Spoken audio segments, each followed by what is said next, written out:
bulan suci Ramadan.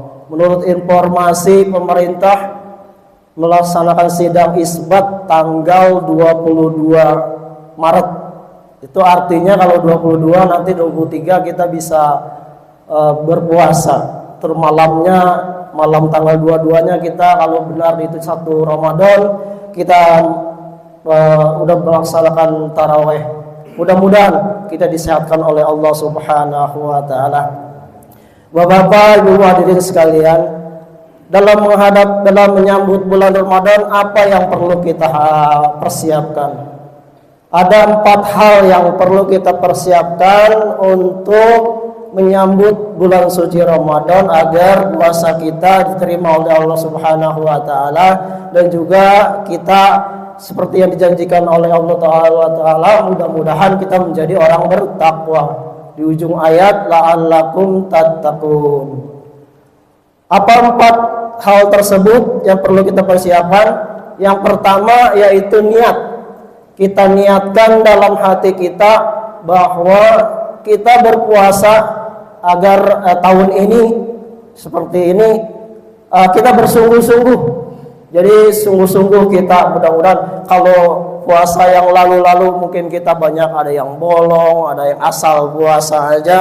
Nah kalau sekarang kita udah tahu ilmunya, udah banyak pelajaran yang kita terima, dan kita niat dalam hati kita yang kuat, mudah-mudahan puasa pada tahun ini kita bisa melaksanakan puasa dengan bersungguh-sungguh. Kita seumpama puasa tahun ini kita puasa yang terakhir, jadi kita benar-benar bersungguh-sungguh. Jadi kita bukan cuma niat lapasnya aja, lapas juga penting, tapi yang paling penting yaitu niat puasa kita untuk bersungguh-sungguh. Jadi dari tahun ke tahun kita harus ada peningkatan untuk melaksanakan ibadah puasa. Di sini juga udah banyak yang pada sepuh, jadi udah banyak yang berpuasa. Udah ada yang berpuluh tahun, ada yang 20 tahun, ada yang 30 tahun berpuasa. Jadi ini yang pertama, kita niatkan dalam hati kita untuk melaksanakan ibadah puasa dengan bersungguh-sungguh. Lalu apa yang kedua? Untuk yang kedua yaitu kita harus bertaubat kepada Allah Subhanahu wa taala.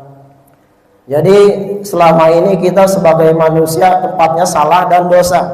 Jadi nggak ada orang yang sempurna. Seperti Al-Bakir sendiri banyak dosa-dosanya. Jadi sebelum kita menghadapi puasa, marilah sama-sama kita bertobat kepada Allah Subhanahu wa taala. Kita kesalahan-kesalahan kita yang lalu-lalu mudah-mudahan Allah ampuni segalanya. Dan juga bagaimana caranya kita bertobat? Banyak-banyaklah kita beristighfar kepada Allah Subhanahu wa taala. Jadi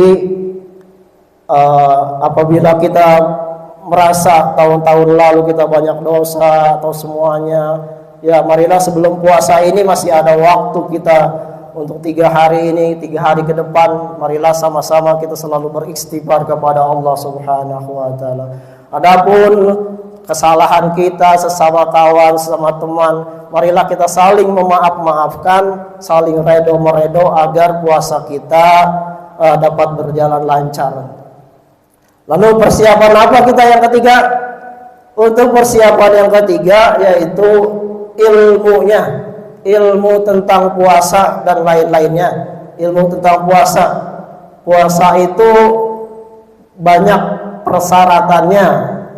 Jadi ada niatnya, ada sunnah-sunnahnya, ada yang membatalkan puasa, gitu. Itu harus kita pelajari. Jadi harus ada ilmunya. Ibadah kalau ada ilmunya enak, jadi nggak terlalu berat. Atau ibadah juga kalau nggak ada ilmunya kita bisa kalau tidak ada ilmunya bisa tertolak. Jadi udah banyak para ulama atau para guru-guru yang menjelaskan tentang apa itu yang membatalkan puasa, apa itu sunnah-sunnah puasa, apa saja yang bisa kita lakukan, yang kita kerjakan selama di bulan puasa. Yang sunnah-sunnah puasa banyak sekali.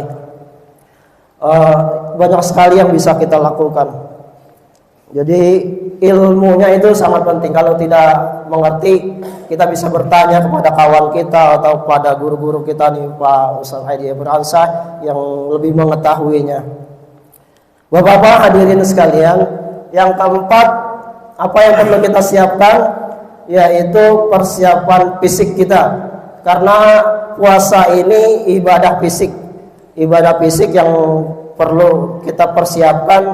Karena kalau badan kita sakit, puasa juga nggak enak. Kayak saya batuk, pilek, segitu aja juga puyeng, rasanya agak enak ngapa-ngapain gitu.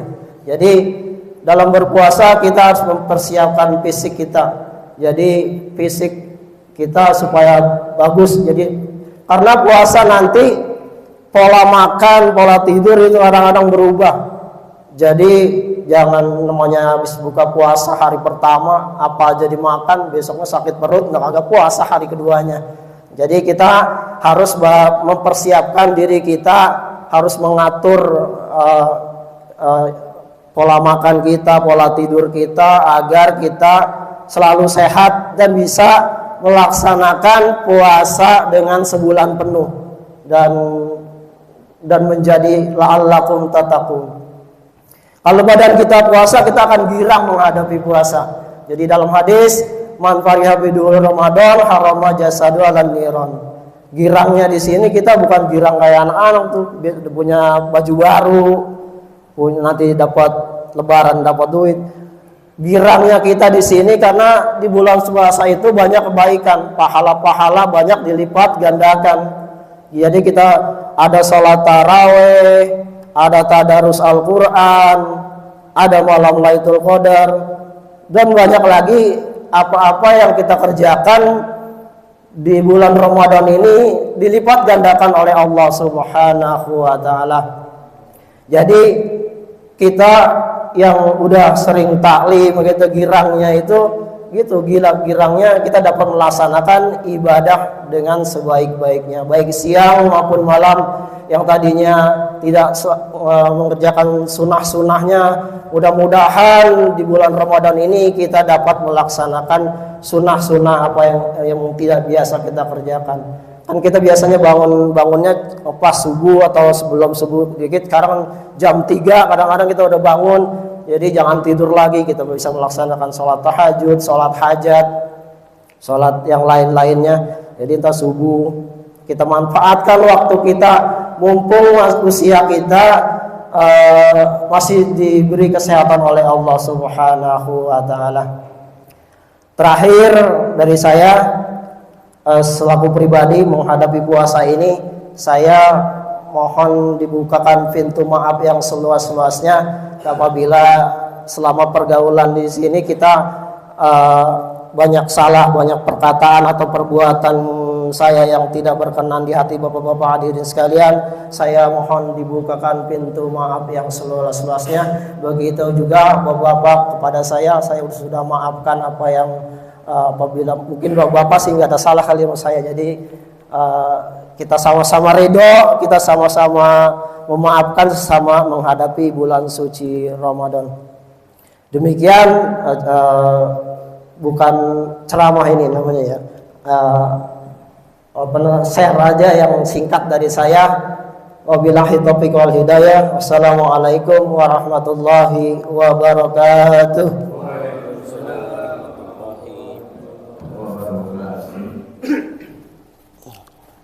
Alhamdulillah, dan terima kasih kami ucapkan kepada saudara kita Ustaz Bapak Tarmati yang telah membahas secara